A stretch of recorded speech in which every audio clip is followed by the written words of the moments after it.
button now. This meeting is being recorded.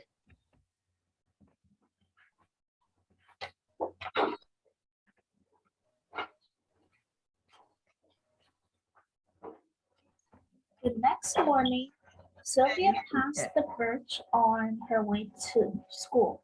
From a distance, she saw her poem fluttering in the breeze. But when she got closer, she realized it wasn't her poem at all. I think spring the, is the best of the seasons for plenty of excitement, like birdie parents building nests where all the baby birds can rest and play. Sylvia's heart did a somersault. She never imagined the tree might like that.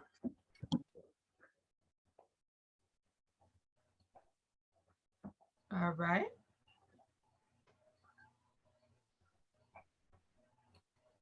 Yes, ma'am.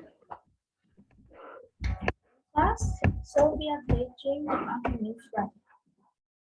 Sylvia, please pay attention, said Miss Oliver. Yeah, Sylvia, whispered Walt, the boy sitting behind her. Her classmates giggled and Sylvia sank in her seat. Oh, okay.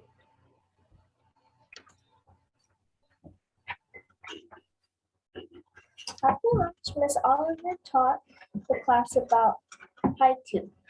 Sylvia struggled to contain her excitement in 17 syllables. Right birch on the hill squeaked out loud through rustling leaves. Great green poetry. Miss Oliver gave Sylvia a gold star.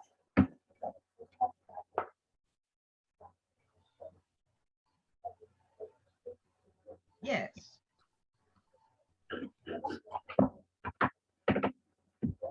When the bell rang, Sylvia ran straight to the poetry. She folded her haiku paper into a bow and pushed it in halfway to a knothole. So what's your name?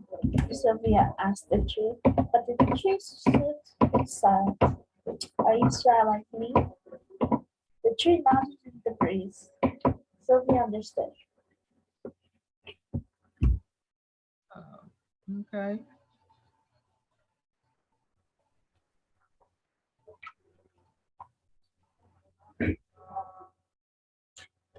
That night, Sylvia daydreamed of rhymes falling like the autumn leaves. She dreamed of cheerful songbirds greeting her in perfect rhythm.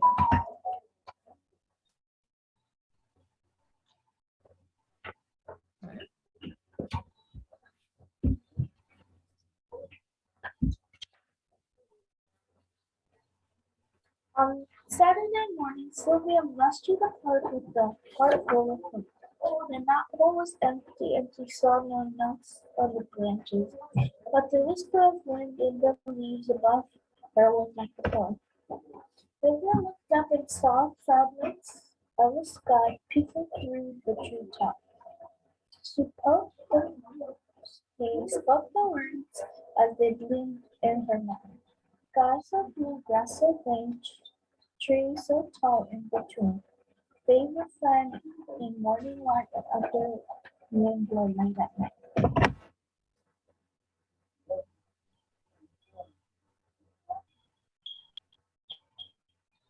Okay.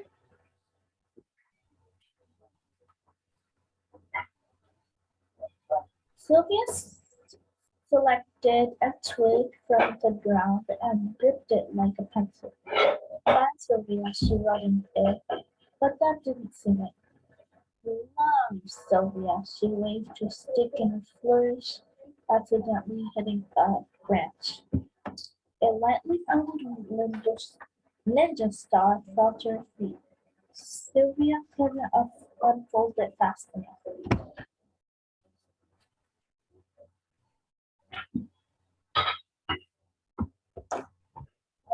Okay.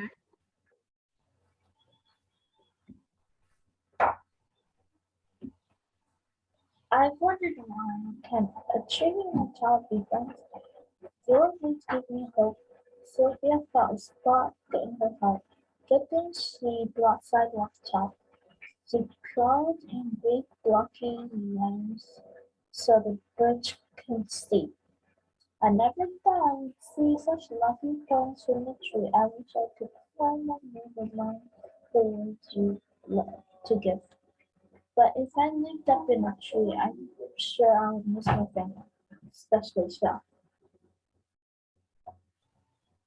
Okay.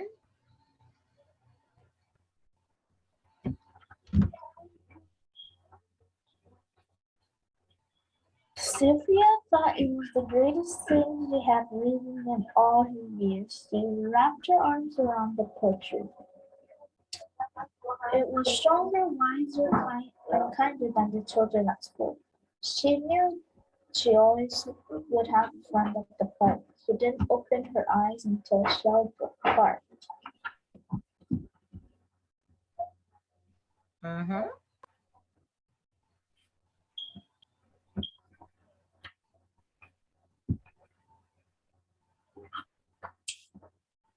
Walt was there, staring at the ninja star haiku sticking out of Sylvia's pocket. That's not for you, that's for my tree. Sylvia blinked. It was from the tree just for me. Walt shook his head. Sylvia didn't understand. The tree she left so much love giving her a thing.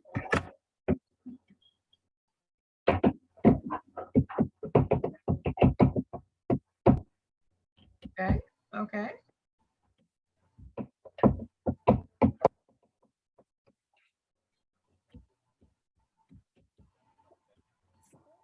Didn't want to cry, not at the park. Walt didn't want her to cry either. I'm sorry I was mean at school, he said. Sylvia smiled.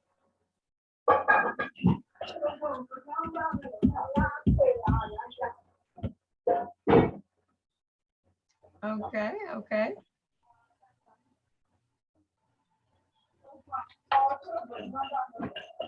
A friend of the tree is okay with me. She could never resist a good ride. Walt read Sylvia's chalk pen out loud. Wonderful poet, he said. You deserve that gold star. But Michelle, Sylvia pointed, my best friend is Michelle. I think he likes the way you smell. I can tell, added Walt. The two poets giggled.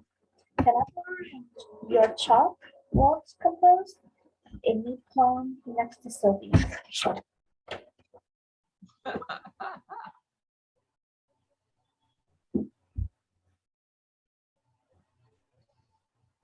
Yes, ma'am. If you don't want to share a poem with me, give it to the tall birch tree. Or if you need a friend for writing, playing with, or sit beside me, I'll be here for you joyfully, right beneath the poetry. The new friends sat along, side by side, back against the birch. Sunlight and shadows danced through the leaves above them as they silently searched for the marvelous words to describe it all.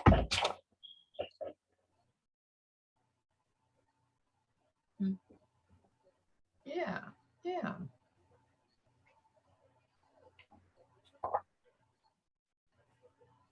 Yeah, What's the name of the book again? poetry. Poetry. Okay.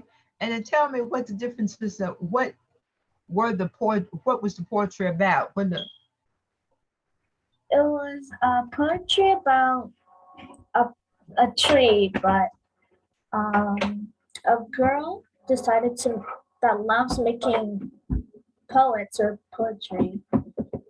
She once hung it up on the tree and she decided to call it poetry. And when she did that, she's like the book told us about her story and the how the girl's life the girl's life okay. about the girl's life. and the poetry. And why Okay, was I named see. Okay, yes, ma'am. And your book is? What do you have? Short, please. Oh, stand tall. Okay. Who is standing tall? Who is standing tall? Molly Mellon. Okay.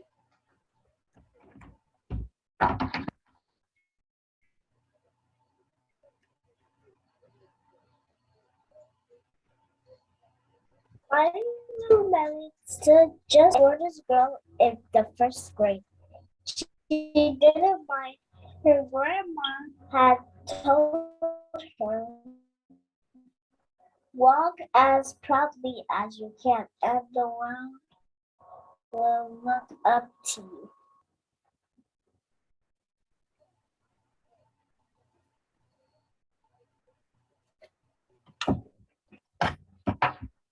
So she did.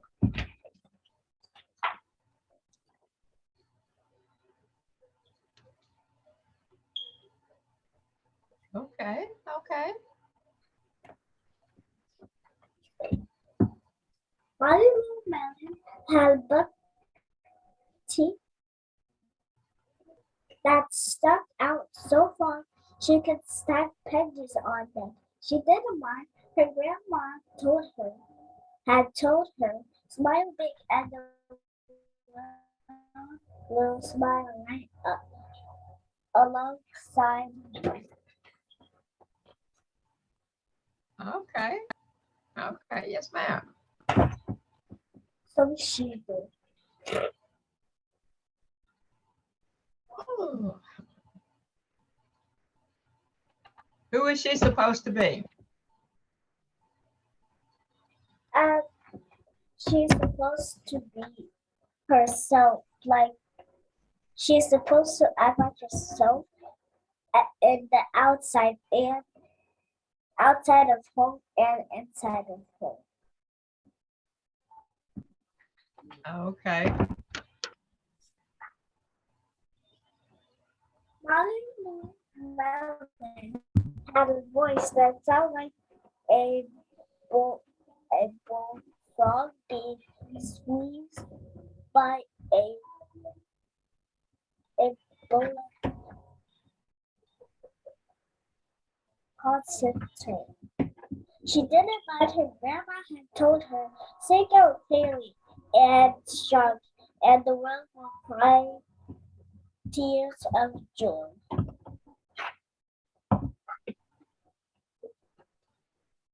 Oh, okay. Okay.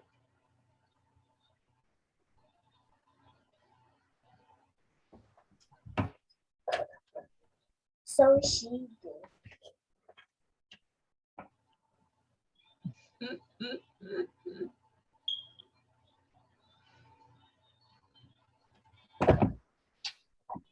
Molly Manning was often stumbled figuring.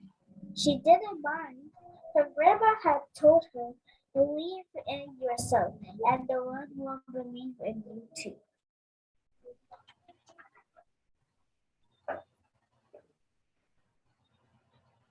Okay. Okay. So she did.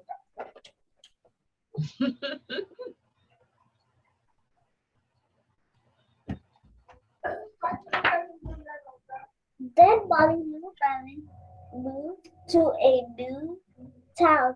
She had to say goodbye to her grandma and all of her friends.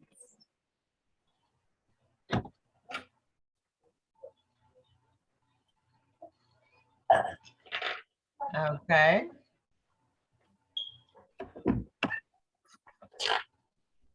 And start in a new school.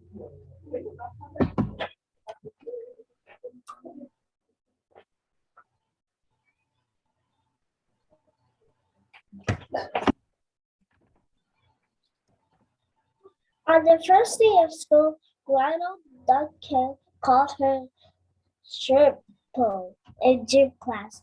When the game started, my little belly caught the football, ran under the legs of Ronald Duncan, and scored a touchdown.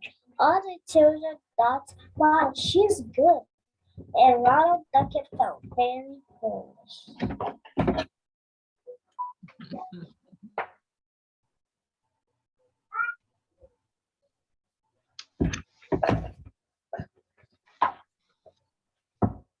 On the second day of school, Ronald Duncan called her Bucky Tooth Beaver. Molly Lou Betty took out her pennies, stacked 10 high on her teeth, and smiled as big as the day. All the children smiled with glee, and Duck Ronald Duncan felt very foolish.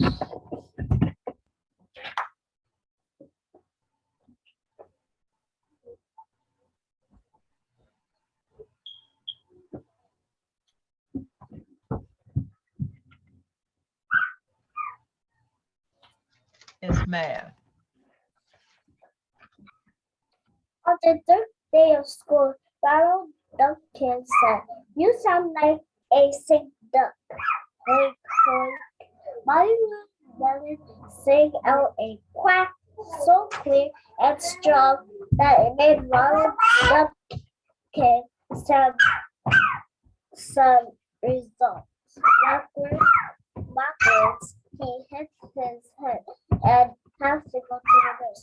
All the children cried with joy to be free of Ronald Duncan for the rest of the afternoon, and Ronald Duncan felt very foolish.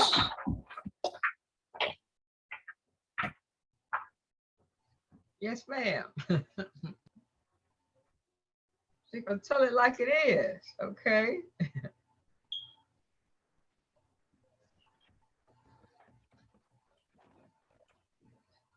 On the fourth day of school, Ronald Duncan said that she made the snowflake all wrong. But Molly Llewellyn opened up her paper and revealed the most beautiful snowflake of all. All the children oohed and ahed, even Ronnie.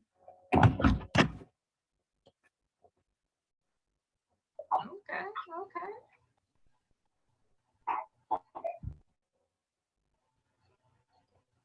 Okay. On the fifth day of school, Ronald Duncan brought Molly Llewellyn a stack of pennies for her tooth and smiled at her.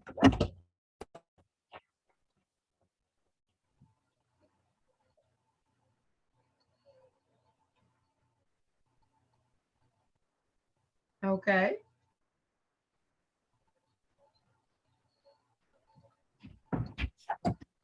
Pencil and paper and wrote a letter to her grandma. Dear Grandma, I wanted to tell you that everything you told me was exactly right. Love, Molly Llewellyn.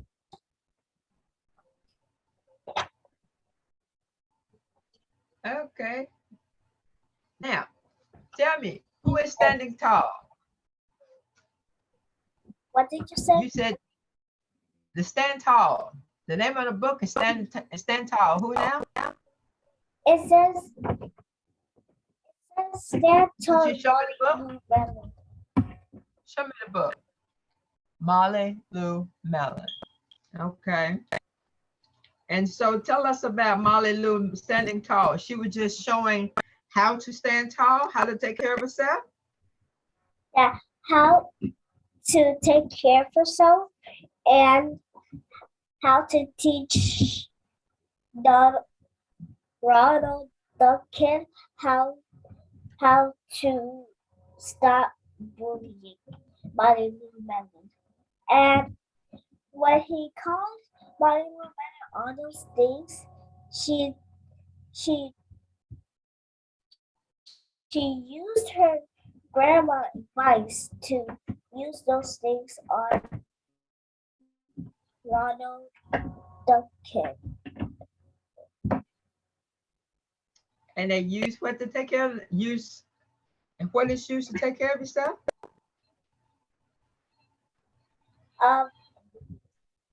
What did she use? She used her grandma advice.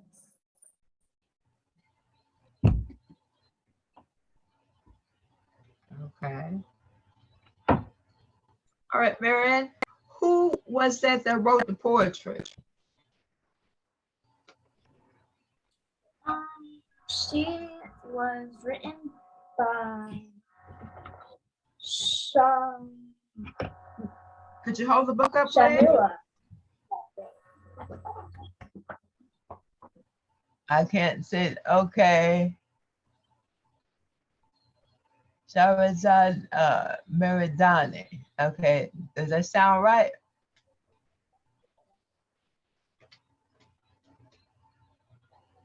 R-S-H-A-H.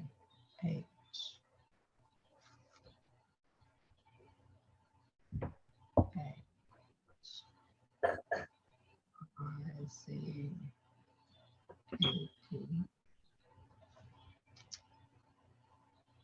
Meridani.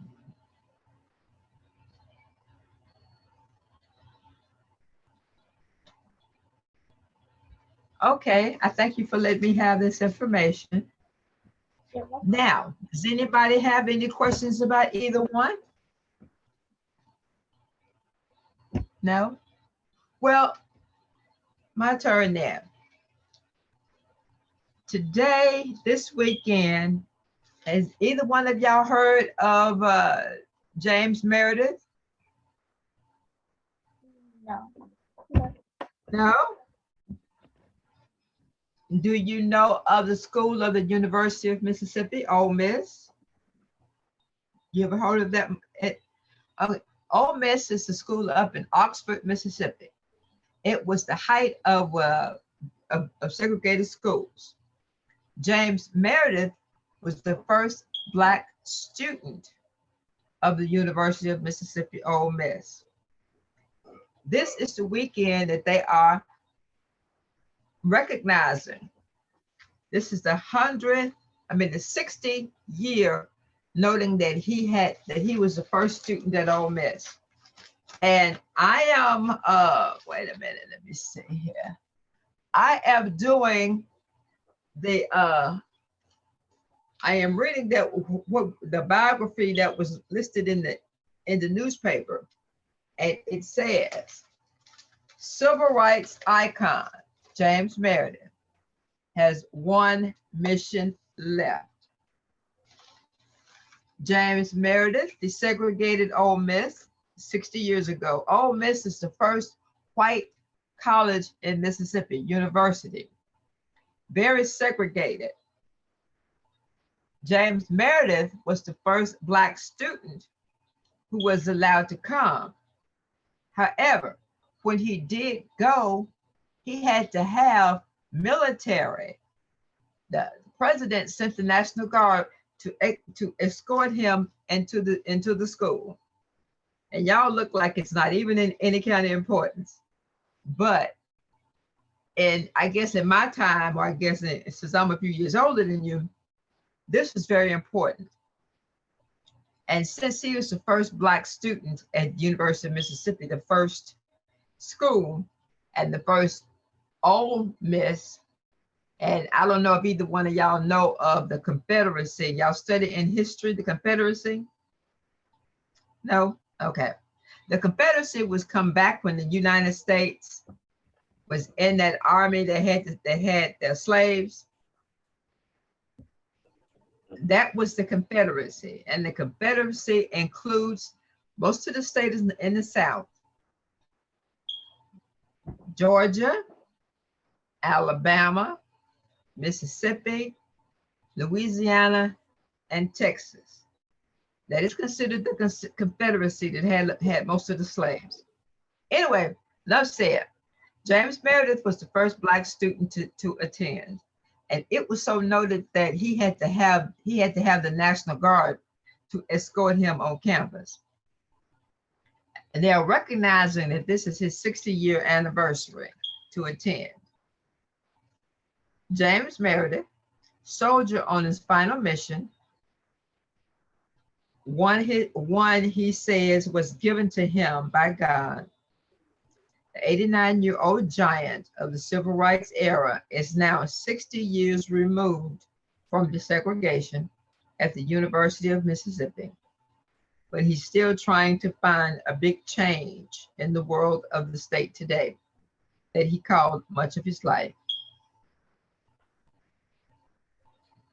Word is that James has called him for much of the, on the sweltering July day, Meredith spent more than 4 hours with members of the Clarion Ledger staff, waving through the life story that took him from the days on the golf course at the age of 14 to enrolling at Ole Miss under protection. And armed soldiers attempted to assassinate, more recently to his pride, and watching the family grow as members become accomplished in their own right. I say this to read this about James Meredith. Meredith, you know, that is with our Learning Tree Book Club. She is the niece of James Meredith, which is why she's not with us today, because they are recognizing his celebration. So she is the niece of it, and that is why I chose to read something about his life. Now, I know y'all don't know anything about James Meredith, but do y'all have any questions about the civil rights era? And if y'all know anything about the civil rights era, and if y'all studied any kind of in the history, that was the Civil War, and that was about the slaves, how to free the slaves. That's what the Civil War was about, freeing the slaves. That was during that time. Also, too, there was in history, and I'm catching everybody's attention. I'm gonna stop. Okay, now that was what my intention was, to talk about the James Meredith, because that was so very important. That he introduced a University of Mississippi, Ole Miss, that there were Black students who were able to attend school. And Lynette, have you joined us back? I guess not. Well, what it is that we're doing now? Oh, I never left. I'm here. Oh, you never left. Okay, Lynette. What I was talking about, you know, this was James Meredith's 60th year. And they were holding a party up at Oxford, you know, and I was trying to tell the young ladies who he is, but naturally they have no concept of who that is. But you know, they're having a party, and they're having a recognition. They had about his 60th year at Ole Miss. Isn't that something? Yes, ma'am. It's a blessing. It's a blessing, isn't it? 60 years. But anyway, they're holding a party and a weekend celebration of his 60th year. My thought was that too, if they did not recognize the time that if they're going to say that they're going to celebrate the 60th year or the 10 years or each a decade, then how can they say that we wouldn't let you in school, but yet we can recognize you now to go to school? So how does that sound?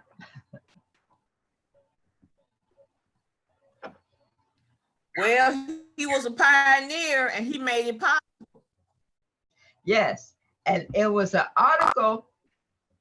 It was an full article in the Clarion Ledger that talks about his life, starting when he and Hazel, you know, were growing up, and all the way all the way through his life. And he was saying that he has one mission left to solve. One mission left to solve the segregation. And that was his mission. That is his mission, he said. I have Pardon tried me? to get a copy of the paper. Oh, okay. I It's have to a get a Clarion copy of the Ledger. paper. Is it? Yes, in the Clarion Ledger, and it was in Sunday, September 25th. Then there's also in the Clarion Ledger, what was that? Yesterday's of the Clarion Ledger, and they do talk about his, and they have his picture on the front page of each paper, each section. So if you want to catch with Okay, those, is the Clarion Sunday Ledger still a daily paper? yes, the Clarion Ledger, the daily paper. The Clarion Ledger, which is Clarion Ledger from Sunday, September 25, and yesterday's paper by the Clarion Ledger. The local daily paper. Okay, And they I'm have sorry if his- it seems like I'm talking over you, but I have a delay. I'm sorry, what now? I'm saying I'm sorry if it seems like I'm speaking over you, but I have a delay. Oh, okay. Well, I'm sorry. Well, what it is, it's like maybe we're overlaying each other, but yeah, it is the it is in the daily paper. It is in the daily paper, the Clarion Ledger, of the dates, Sunday paper, and of yesterday paper, and they talk about his life story, really. And I thought, and then what it is that I did that it was on a news program about where he gave his speech and all. And there's a thing on Facebook too that shows where he did. But what caught my attention was that they were recognizing each decade, but they're recognizing so much more this time since they said 60 years. So recognizing more so this time. So I thought I would bring that up during the during the book club. And I'm sorry that the two young ladies who we have here have no knowledge and no concept of James Meredith.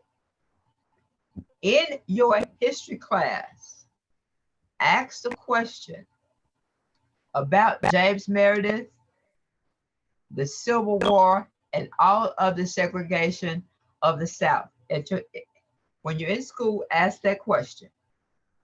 Yes, no? Maybe so? But seriously, that is a knowledge that everyone should have about the history of the United States. That is a knowledge that everyone should have. And I guess, how close are we to our ending time? I can't look at the time. Does anybody have a time? As you can tell, 3:25. I am new to host it. I'm always, when y'all hear me, I'm always in the thing of joining. Okay, but we have come to our end. And Lynette, do you have anything to say? Because I'm really focusing on James Meredith right now, but do you have anything to say? Yes, I would like to commend these young ladies for reading. They are beautiful and they did a beautiful job. Makes me proud. And I love the name Poetry. That's a play on words. And that really stood out to me. And standing up, you should stand up for yourself. So you young ladies did a beautiful job. Yes. Thank you. Thank you. Very good. Very good. So now, we've come to the end of our class today. I say book class. I've come to the end of our book club meeting today. And forgive me, please, for messing up, because I'm a beginner. When I do this another time, I will have it better under control. But this time, right now, have a good evening, have a good afternoon, the rest of the day. Bye. Bye. Thank you for hosting, Vicky. All right, Lynette. All right. I'll do good. I'll do better next time. You did beautiful. Yes. Yes, yes, yes. There we go. There we go. There we go. Goodbye, everybody. All right. Goodbye. Goodbye. Bye. Bye.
Oh, I did do that, didn't I?